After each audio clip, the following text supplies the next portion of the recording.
Welcome दोस्तों। इस video में बात करेंगे सोशल मीडिया की वायरल खबरें जुड़ी हैं फादर्स डे पर। इस वक्त गोदी मीडिया में क्या चल रहा है, उनके डिबेट शो में क्या चल रहा है, ट्विटर को लेके क्या हड़कंप मचा हुआ है, साथ ही साथ शेयर करेंगे गोदी मीडिया के कुछ न्यूज चैनल्स को बड़ा फटका लग गया है, और साथ ही साथ शेयर करेंगे आपके साथ मुसलमानों के हवाले से जो कुछ चलने वाला है। मैं पहले से आगाह करना चाहता हूं ताकि जब वो वीडियो सामने आए तो मुसलमानों को पता रहे कि किस वजह से उनको चलाया जा रहा है। सबसे पहले शेयर करते हैं आपके साथ इस वक्त फादर्स डे पर गोदी मीडिया का इस वक्त इसलिए ट्रेंड करना क्योंकि लोग कह रहे हैं कि आज गोदी मीडिया के लिए काफ़ी बड़ा दिन है, क्योंकि आज फादर्स डे है। सोशल मीडिया पे इसके हवाले से जो चीज़ चल रही है वो ये है कि अब अमीश देवगन एक शो लेके आए हैं, जिस शो को वो इस तरीके से प्रस्तुत करना चाहते हैं लोगों के सामने कि देश बड़ा है या ट्विटर, देश का कानून बड़ा है या ट्विटर का कानून बड़ा है। क्या भारत के संविधान से ऊपर है ट्विटर इंडिया का विधान? ये पूछने की कोई जरूरत ही नहीं है, देश ही का कानून बड़ा है। लेकिन ट्विटर उन्हीं देश के कानूनों के साथ चल रहा था जिसमें फ्रीडम ऑफ एक्सप्रेशन और फ्रीडम ऑफ स्पीच उसके अंदर इंक्लूडेड थी। लेकिन अब उसी फ्रीडम ऑफ एक्सप्रेशन और उसी फ्रीडम ऑफ स्पीच को लेकर के सरकार की आलोचना करना सरकार को काफी खटक रहा है, क्योंकि ट्विटर पर जिस तरीके से आलोचना सरकार की हो रही है 2014 से पहले जो है वही सरकार ये काम करती थी, लेकिन अब उसी काम को करता देख उसे दिक्कत आ रही है। गोदी मीडिया इसमें शामिल हुआ है और गोदी मीडिया में डिबेट्स चल रही हैं इस बात पर कि ट्विटर ने जो टूल किट थी उसको मैनिपुलेटेड मीडिया क्यों कर दिया। जो टूल किट के जो पॉइंट थे उसको अगर कोई उजागर करता है तो उसे मैनिपुलेटेड टूल बता दिया जाता है। तो यहाँ पर अरे टूल किट पे मत जाइए, फंस जाएंगे राजीव जेटली। टूल किट पर आप फंसेंगे। बिल्कुल नहीं, कैसे फंसेंगे आप? फंसेंगे ऐसे कि आपने जो उसमें दावा किया था आज तक उसका एक भी सबूत नहीं दिया आपने। हाँ, यही तो चर्चा हो रही है मालिक भाई, यही तो चर्चा हो रही है। सबूत कैसे मिलेगा? सबूत ट्विटर देगा। अरे आप देंगे सबूत? आपने आरोप लगाया था। क्या बात करते हैं राजीव जेटली? आरोप आप लगाएंगे, सबूत ट्विटर देगा, ऐसा कैसे हो सकता है? वो बात अलग है कि वो खुद ही फंस रहे हैं, क्योंकि वो सबूत भी पेश नहीं कर पा रहे कि अगर ट्विटर ने मैनिपुलेटेड मीडिया कैटेगरी में उसको डाला था तो आप सबूत पेश नहीं कर सके कि आप किस बिना पर उसको कह रहे थे कि वो कांग्रेस की टूल किट थी। दूसरा मामला यह भी है कि अगर ट्विटर बंद हो जाता है तो इससे भला किसका, नुकसान किसका? अब ट्विटर रहे ना रहे, मैं ये कह रही हूँ, अच्छा है नहीं रहेगा तो जो जनता घरों में बैठ के ट्विटर पे इनका विरोध कर रही है ना, आप समझ रहे हो, वो सड़कों पर निकल आएगी। ये एक तरह से हमें तो लग रहा है अच्छा ही होगा, क्योंकि ये सोचते हैं ये महंगाई बेरोजगारी। वेरी इंटरेस्टिंग अलका, बहुत इंपॉर्टेंट पॉइंट है। एक सेकंड अलका, वेरी इंटरेस्टिंग, बहुत ही दिलचस्प बात कह रही है अलका लांबा। अलका कह रही है ट्विटर को आपने बंद करने का अगर फैसला किया राजीव जेटली तो जो जनता अपना गुस्सा ट्विटर पर निकालती है वो सड़कों पे आ जाएगी। अब जैसे कि आपने अलका लांबा को सुन लिया, अलका लांबा के मुताबिक अगर ट्विटर बंद हो जाता है तो ये अच्छी बात होगी, क्योंकि जो लोग भड़ास ट्विटर पर निकाल रहे हैं यानी वहां ट्वीट करके निकाल रहे हैं, अब वो सड़कों पे उतरेंगे, अब उनकी आवाज थोड़ी बाहर निकलेगी। तो एक तरीके का पॉजिटिव मूव भी हो सकता है अगर ट्विटर बंद हो जाए। यही नहीं, ये भी शेयर कर दें कि सिर्फ ट्विटर पर ही सरकार शिकंजा कसना नहीं चाहती, फिल्मों पर भी करना चाहती है, जिसको लेकर के बॉलीवुड की एक्ट्रेस की तरफ से रिएक्शन दिया गया है, जहां उन्होंने नॉर्थ कोरिया के सुप्रीम लीडर का एक GIF शेयर किया है उस खबर पर, जिस खबर में यह लिखा था कि अब सरकार जो है वो फिल्मों तक में, जी हां, वो पूछताछ कर सकती है कि कौन सा कंटेंट देखने लायक है, कौन सा नहीं लायक है, किससे भारत की इंटेग्रिटी को दिक्कत हो सकती है, सॉवरेनिटी को दिक्कत हो सकती है। तो उन्होंने ऐसा रिएक्शन दिया है। साथ ही साथ शेयर कर दें कि सबसे बड़ी दिक्कत यहां यह है कि जिस तरीके से पेट्रोल के दाम हो, तेल के दाम हो, फर्जी खबरें हो, न जाने क्या कुछ नहीं चलता। भारतीय जनता पार्टी की IT सेल भी पीछे नहीं है किसी की IT सेल से, इनफैक्ट वो सबसे आगे है इस प्रोपेगेंडा में। और उनके प्रोपेगेंडा जिस तरीके से एक्सपोज हो रहे हैं, एक वक्त था जहां मीडिया इन सारी खबरों को कवर किया करती थी, लेकिन अब एक अलग मीडिया बन गई है जो सोशल मीडिया का काम कर रही है। अब सोशल मीडिया की खबरें, जैसे हमारे जैसे और हजारों चैनल हैं जो आपके सामने उन खबरों को रखते हैं, और वजह एक ही है, क्योंकि हमें पता है गोदी मीडिया नहीं रखेगा, और एक एक करके जो लोग रिएक्शन देते हैं वो हम आपके सामने रखने की कोशिश करते हैं ताकि आप लोगों को यह पता चले कि असल रियल कहानी क्या है। और एक दो चीजें मैं आपके सामने रखना चाहूंगा जिस पर मीडिया कोई डिबेट नहीं करेगी। जैसे ध्रुव राठी ट्वीट करते हैं और वो एक खबर शेयर करते हैं, क्योंकि इनके करोड़ों लाखों फॉलोअर्स हैं और इनको देखने वाले इनके इस ट्वीट को देखते हैं और उनको इस खबर के बारे में पता चलता है। पिछली बार राम जन्मभूमि के जो जमीन का विवाद था, जो जमीन, जी हां, जो जमीन 2 करोड़ से 18.5 करोड़ हो गई थी, जिसको लेके इतना हंगामा हुआ था, उसके बाद एक और न्यूज लॉन्ड्री का खुलासा हुआ जहां भारतीय जनता पार्टी के मेयर जी हां, भारतीय जनता पार्टी के मेयर के नेफ्यू ने एक जमीन खरीदी 20 लाख की और उसको राम मंदिर, राम टेम्पल ट्रस्ट को 2.5 करोड़ में बेच दी। अब यह भी एक खबर है जो मीडिया पहले तो नहीं रखेगा जब तक इस पर सोशल मीडिया पे हंगामा ना हो। एक और खबर सुन लीजिए। खबर निकल के आई कि अब स्विस बैंक में भारत के जो फंड्स हैं अब वो 20,700 करोड़ हो गए हैं, हाईएस्ट इन 13 ईयर्स, मतलब 13 सालों में ये हाईएस्ट है कि 20,700 करोड़ जो है वो स्विस अकाउंट में है, स्विस बैंक में है भारत के फंड्स। तो ये काला धन था, जिस धन की बात भारत के प्रधानमंत्री कर रहे थे, रामदेव बाबा कर रहे थे, भारतीय जनता पार्टी के नेता कर रहे थे। तो लोग क्या करने लगे, लोग ऐसे ही वीडियो शेयर करने लगे। दुनिया के किसी भी देश में हिंदुस्तान का पैसा रखा गया है, पाई वापस लानी चाहिए कि नहीं लानी चाहिए, काला धन वापस लाना चाहिए कि नहीं लाना चाहिए।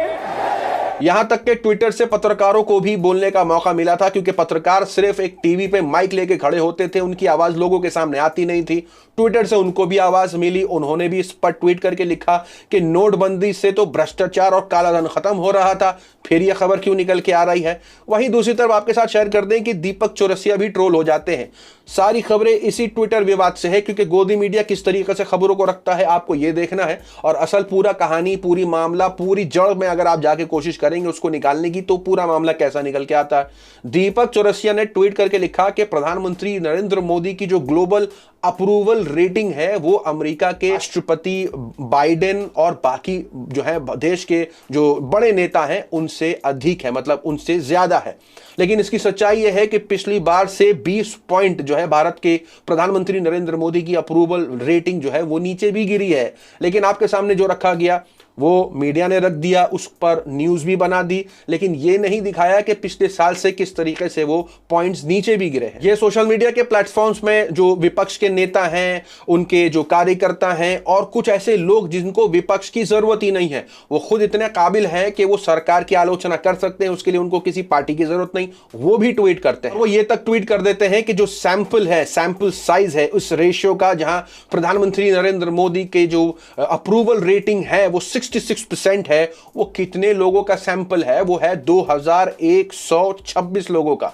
लोग बोलते हैं कि 2126 लोगों का कोई सैंपल से ऐसा रेशियो बनाता भी है। सोशल मीडिया पर जिस खबर को हंगामा, जिस खबर को बड़ी बताई जाती है और मीडिया जिसको कवर करके ऐसा बताती है कि बहुत बड़ी खबर है, उसकी पीछे की जो सच्चाई आप देखेंगे वो कोई एंगल से कोई इस पर सच्चाई नहीं नजर आती है। जहां तक के जो सरकार को लेकर आलोचना है वो दिन ब दिन बढ़ रही है, चाहे तेल हो, पेट्रोल हो, हर तरीके से आलोचना बढ़ रही है। बेरोजगारी हो, इसको लेकर के सरकार काफी परेशान है और यही वजह है कि वो ट्विटर पर लगाम लगाना चाहती है, क्योंकि आए दिन के 6-7 सालों से जो चीज हम देख रहे हैं वो ये है कि भारतीय जनता पार्टी का हिंदू मुसलमान प्रोपेगेंडा जिस लेवल पर था, जिस हद पर था, उस हद को तोड़ने के लिए कुछ ऐसी मीडिया संस्था ऐसे सामने आई जिन्होंने उनके प्रोपेगेंडा को पूरी तरीके से नष्ट कर दिया।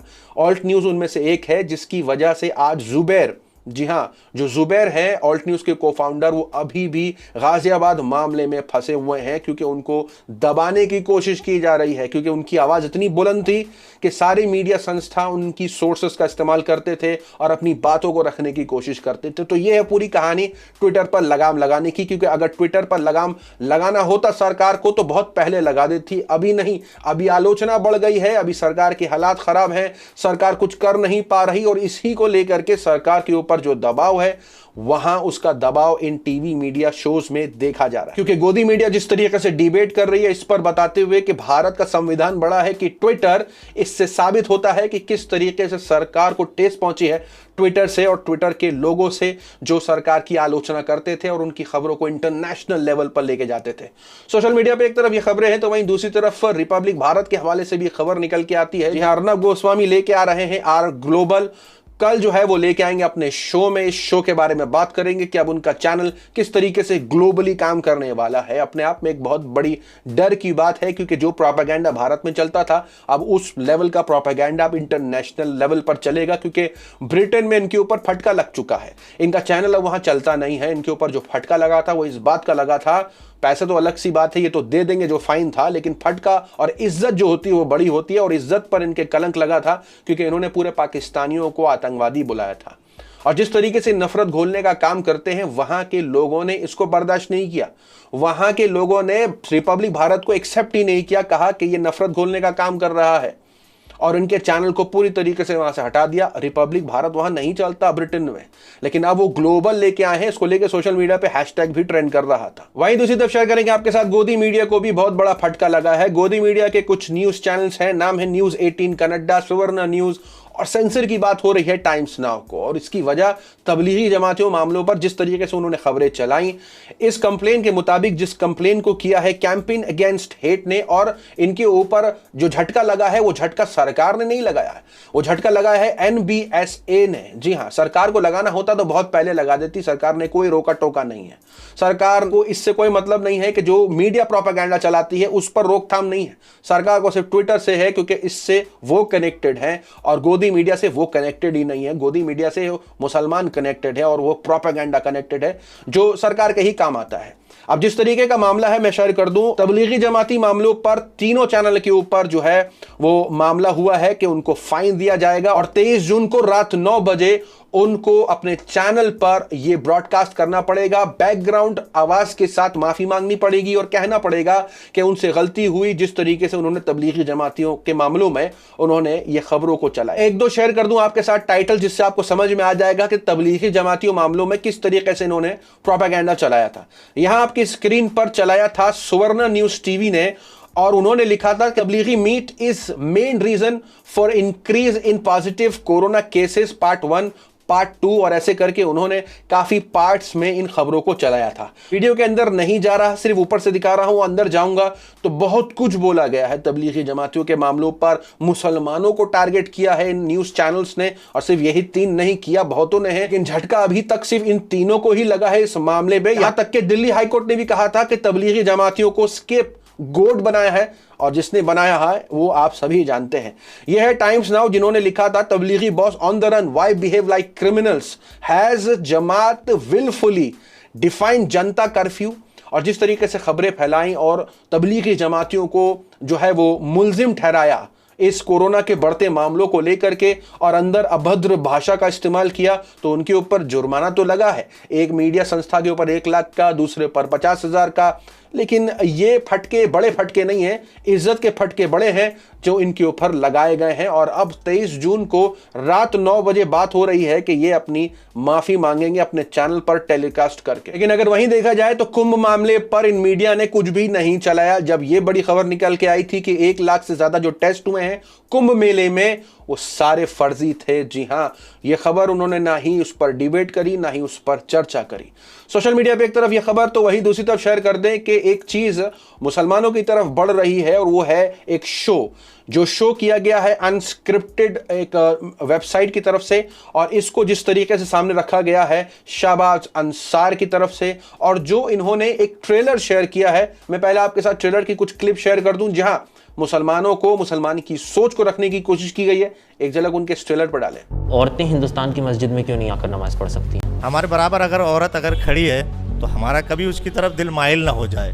शैतान तो कभी भी बहका सकता है। मर्द को धक्कम धुक्की होती है तो मर्द के जिसमें गर्माहट आ ही जाती है। यहाँ तक कि अगर औरत मर्द के सामने से नमाज की हालत में निकल भी जाए तो नमाज टूट जाएगी। अगर कोई काला कुत्ता निकल जाए तब भी नमाज टूट जाएगी। आपसे वो लड़ने लगी कि नहीं मुझे जाना ही है, तो मतलब क्या करेंगे आप फिर? हम ये कहेंगे लास्ट में कि भाई मना है तो मना है, नहीं मानोगी है फिर तुम पर हम तुम्हारी पिटाई हम करेंगे। ये शो अनस्क्रिप्टेड न्यूज वेबसाइट पर आने वाला है, जहां आप जाकर के शो को देख सकते हैं। लेकिन ये प्रोपेगेंडा है। जिस तरीके से जिन लोगों का इंटरव्यू उसके अंदर लिया गया है और ये बताया गया है कि मुसलमान की जो महिला हैं, जो औरतें हैं, वो मस्जिद क्यों नहीं जाती हैं, जिन लोगों का बयान लिया गया है वो अनपढ़ और जाहिल लोग हैं, उन्होंने कोई किताब को पढ़ा नहीं है, वो किसी मुल्ला मौलवियों से सीख करके इससे बातें कर रहे हैं, ना कि उन्होंने किताब सीखी है। और अगर आप किसी बड़े आलिम से पूछेंगे तो वो इसका जवाब भले दे देंगे, लेकिन जानबूझ करके ऐसे लोगों से इसका इंटरव्यू लिया गया है ताकि इससे कंट्रोवर्सी बने। इस शो को करने वाले कोई और नहीं, शाहबाज अंसार है। नाम से बहुत लोगों को लग रहा होगा कि एक मुसलमान इस काम को कर रहा है तो गलत कैसे हो सकता है, तो मुमकिन है क्योंकि शाहबाज अंसार एक अरबी नाम है, इसका मुसलमान नाम से कोई ताल्लुक नहीं है। अरबी नाम और मुसलमान होने में जमीन और आसमान का फर्क होता है, तो ये इनका अरबी नाम है। और अगर आप इनके प्रोफाइल में जाएंगे तो आपको साफ दिखेगा कि ये एथियस्ट है, ये मुसलमान भी नहीं है, ये एथियस है। और जिस तरीके का फेसबुक से, ट्विटर से, जिस तरीके से ये अल्लाह पर, रसूल पर जो टिप्पणियां करते हैं, आपकी स्क्रीन पर है, जहां काबे की छत पर जब कबूतर हक देते हैं तो वो भी अपने प्लेटफॉर्म पर हक देते हैं, कहते हुए कि अल्लाह अपने घर को कबूतरों के हगने से नहीं बचा सकता, वो बाकी को कैसे बचाएगा, क्या वो एग्जिस्ट करता है कि नहीं करता है। तो ऐसे करके जाहिल तरीके से जो टिप्पणियां ये करते हैं फेसबुक पर, इसको लेकर के लोग आलोचना शुरू कर देते हैं। और लोग ये भी शुरू कर देते हैं कहना कि जो ये कह रहे हैं कि मस्जिदों में महिला नहीं जाती, तो वो मस्जिद अल-अक्सा की एक फोटो शेयर करते हैं जहां महिलाएं नमाज पढ़ रही हैं। और जिन जाहिलों से वो इंटरव्यू लिया गया है, बेशक उन्हें दीन का कुछ इल्म नहीं है, वो सिर्फ औरतों को जिम्मेदार ठहराना चाहते हैं, ना कि अपने आप को। और इस पूरे जो शो है, इस पूरे शो को एक प्रोपेगेंडा की तरफ से सामने रखने की कोशिश की जा रही है। और ये पेड है, यानी आप इसकी वेबसाइट पे जाएंगे, आप ये शो देखेंगे तो आपको पे करना पड़ेगा इस वाहियात शो को देखने के लिए। और जाहिर सी बात है, इस शो को कौन देखेगा, आप बेहतर जानते हैं, ताकि वापस से मुसलमानों को ट्रोल किया जा सके। इन जाहिलों, रिपोर्टर और इन जाहिल ऐसे मुल्ला मौलियों को सामने रख करके, बैठा करके, उनकी बातों को ऐसे प्रचार करके जैसे ये मुसलमान के बिहाफ में बात कर रहे हैं और इस्लाम ये बताएंगे। अब सोशल मीडिया पे इसको लेके काफी जोरों शोरों से आलोचना, सारी खबरों को लेके काफी चर्चा है। कमेंट में अपनी राय जरूर बताएं। मिलते हैं आपसे अगली वीडियो में, तब तक के लिए अपना ख्याल रखें।